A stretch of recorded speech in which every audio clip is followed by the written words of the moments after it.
Well, we are continuing our discussion from the fluid mechanics or the mechanical properties of the liquids. So earlier we have discussed about the capillarity and surface tension, and now we are applying it to the viscosity. So now viscosity is to be expressed, and we have to take certain examples to explain viscosity. What is the meaning of a viscous liquid? All these facts are to be explained. So in viscosity, basically, we consider flowing water, and if the flow of the water is constant throughout and the path is also not changing, then it is called the laminar flow. But if we find that at different instants the velocity becomes different, sometimes it becomes circular flow of water, or there is some disruption in the water, that is called turbulent flow. So viscosity means that the water moves in the form of different layers, and between the layers of the molecules of water there is friction like in solids, and that friction among the various layers of water, flowing water, is called viscosity. So these facts we have to go through it. If we consider a tube with a constant diameter or radius, we find that the velocity remains same throughout. But in certain tubes, we find that suppose that the diameter of the tube is bigger, and then it becomes slightly lower at the middle part, we find the velocity will be more when the width of the tube is less, or the diameter of tube is less, and the velocity will be less if the diameter of the tube is more. So these facts we have to discuss in the concept of viscosity. Drag means, when we use the term drag means that is we are pushing the water. So now we come towards the main concept of the viscosity. First of all, we proceed with the streamline flow. As I have explained, the streamline flow, that is, streamline flow means that water is flowing parallel to the plane in the tube, and all the layers are moving with the same speed. That is called the streamline flow. So we come to the main concept. When a liquid, when a fluid, that is liquid or gas, flows such that the fluid passing through the certain points follow the same path, the flow of fluid is said to be streamline flow, and that path is called streamline. The tangent drawn at any point on the streamline represents the direction of the velocity at that point. So how to convey the direction? That is by drawing a tangent at a point on the streamline, and that representation of direction is the velocity at that point. The velocity of fluid can be different at different points of the streamline, but at particular point the velocity remains constant. So we find that the velocity of fluid can be different at different points of the streamline, but at particular point the velocity will not change, it remains constant. So if the velocity is constant at that point, then it means that acceleration at that point will become zero. The motion of fluid remains streamline so long as its velocity is less than the specified velocity. This velocity is called the critical velocity. For a velocity greater than this velocity, the motion of fluid does not remain streamline. Now we come towards the turbulent flow. Now turbulent flow, when we speak, it means that it is moving with a very great velocity, and the nature of flow also changes from point to point. That is, if the flow is not streamlined, and if the flow has different velocities at different points, and its speed is also much greater, then we find that the flow is called turbulent. And if the Reynolds number is more than 2000, we say that the flow is turbulent flow. So now we come to the main context. If the motion of liquid is such that the magnitude and direction of velocities of the particle passing through a certain point change, then that type of motion is called the turbulent flow.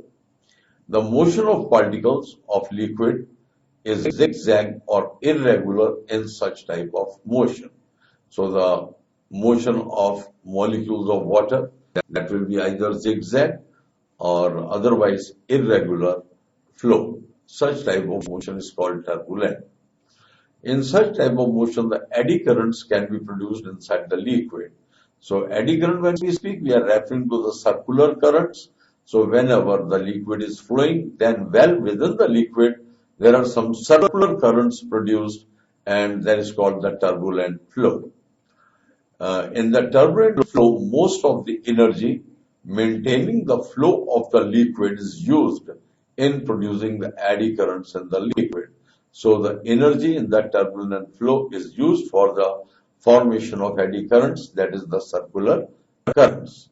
So the main context is, in the turbulent flow, most of the energy maintaining the flow of liquid is used in producing eddy currents in the liquid. Now we come towards viscosity.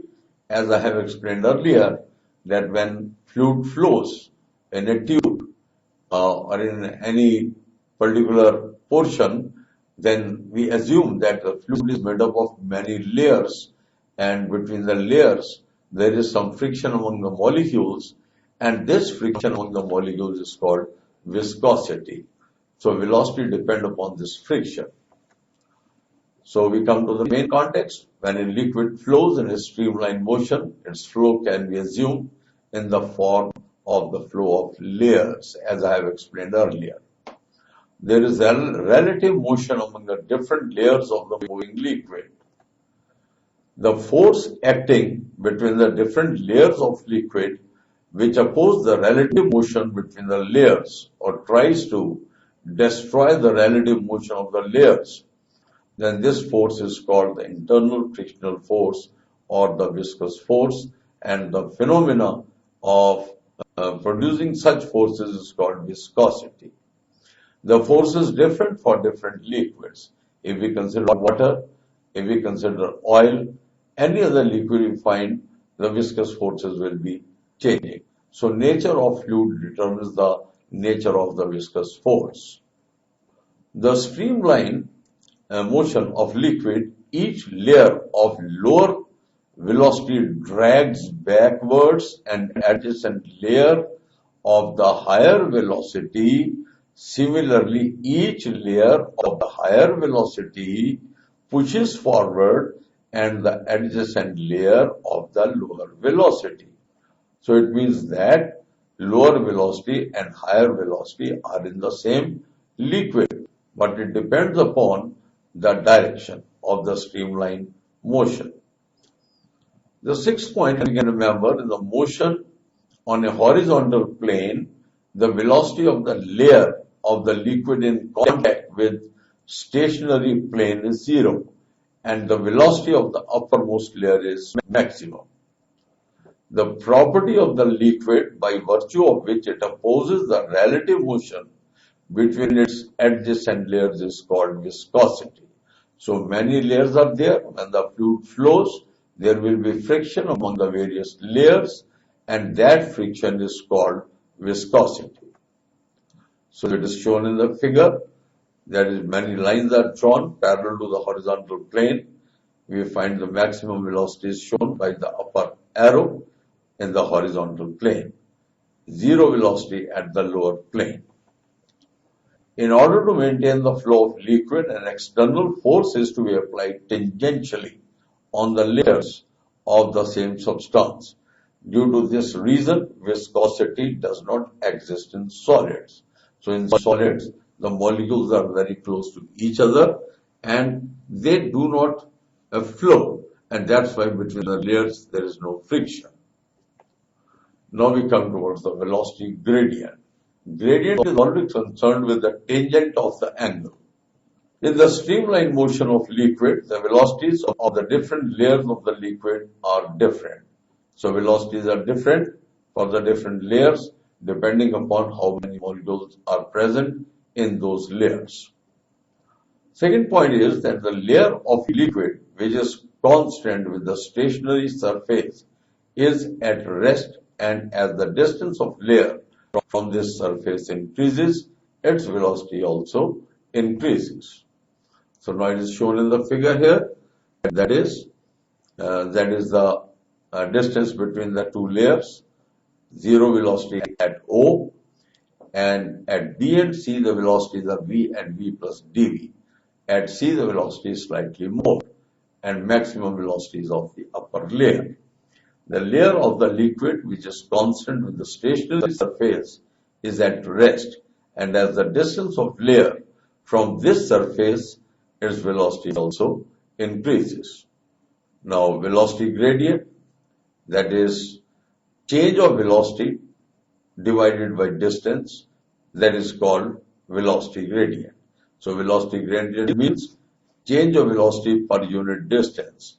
Mathematically, it will be derivative of velocity with respect to distance. The change in velocity between the two layers of liquid which are unit distance apart, means distance between the two layers is unit, that is 1 meter, in the direction perpendicular to the direction of flow of liquid, and this is what known as the velocity gradient. So velocity gradient is nothing, it is the change in velocity between the two layers of liquid at a unit distance apart. Unit of velocity gradient means distance over time divided by distance.